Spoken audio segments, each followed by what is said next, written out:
Over the week, kumekuwa na very heated debate between CS Treasury on one side, John Mbadi, na MP Kiharo, Dende Nyoro on the other side.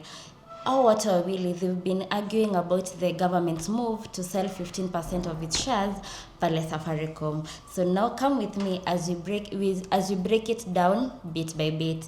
So the government has been owning 35% shares pale Saf. 40% of the shares zimekuwa owned by a company called Vodacom, and the rest of the 25% of the shares zimekuwa owned by other shareholders kama mimi na wewe ama hata the other common mwananchi. Hadi hapo tuko sawa? So in this debate kumekuwa na very technical terms zenye zimekuwa thrown around. Ya kwanza ikiwa market value, ya pili ikiwa book value, na ya tatu ikiwa the intrinsic values. So come kidogo as we explain about the three terms. So the market value, hii ni value yenye shares za SAF zina trade kwa stock market. Na sahi approximately share moja ya SAF kwa stock market ina go for around 29 shillings. So the intrinsic value, this is the estimated true value kwa shares.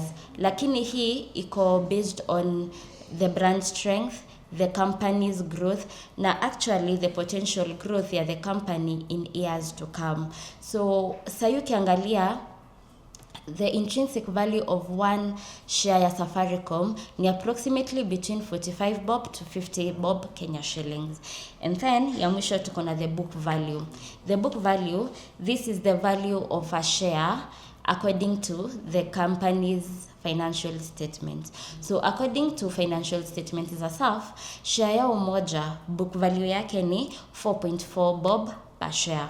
So Mbadi on one side ana claim that gava imepata deal, wanataka kuuza shares zao na 34 bob per share, which is higher than the market value yenye ni 29 Kenya shillings. The highest these shares have traded lately is 28 shillings per share.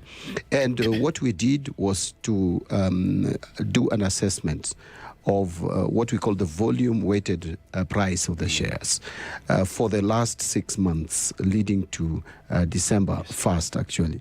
And the average price is about 27 shillings per share. And that, therefore, compared to 34 shillings that we are getting out of this transaction, is obviously at a premium of about 23.6%. So on the other hand, MP Kiharo, Dende Nyoro, claims that Safaricom in 2021, Safaricom ili trade share yao moja at 45 bob. So according to Ndende, from 2021 to 2025, Safaricom imegrow, na hata actually the financial services zake kama M-Pesa, Fuliza zimegrow na zime-expand, which with time imetake dominion in the telecommunications sector.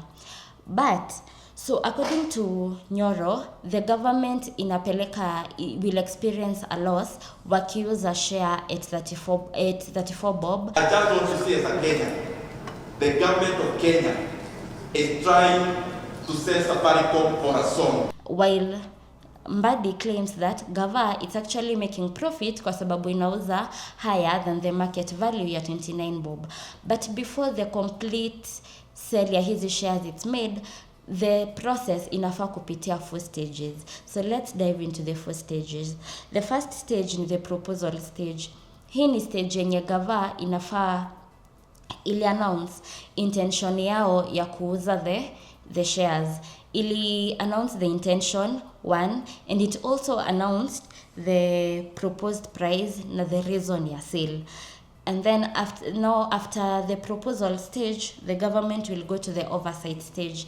This is where the government will now involve the National Assembly ama the Parliament, where you've sent your representative waende either wapitishe ama wakatae, which in addition announce 30 days of public participation, so that you, the common mwananchi, you are able to give your views. You are able to actually either give better deals, ukatane ama upinge gava use shares. So after hapa kwa oversight, Parliament ikipeana green light ama allow the government to sell the shares, we will move to the third stage, which is the execution of the transaction.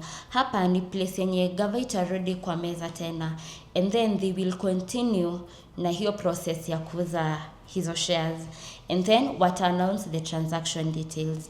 And then the fourth stage, which is the last stage, ni the receiving of the proceeds. So this is where the proceeds zitakuwa deposited in a consolidated fund. So and then apart from that, kutakuwa na reports that will be made to the control of budget, mwenye ata confirm na ata authorize the use of all the funds zenye zimepatikana from the sale of the shares. And then the Auditor General ata audit the transaction.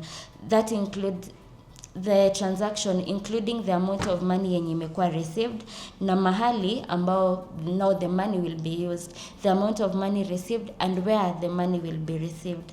So actually comment hapo chini, do you think CS Mbadi is right? Do you think Nyoro is right? Na kwa wawili, who is actually giving a better deal for Kenya?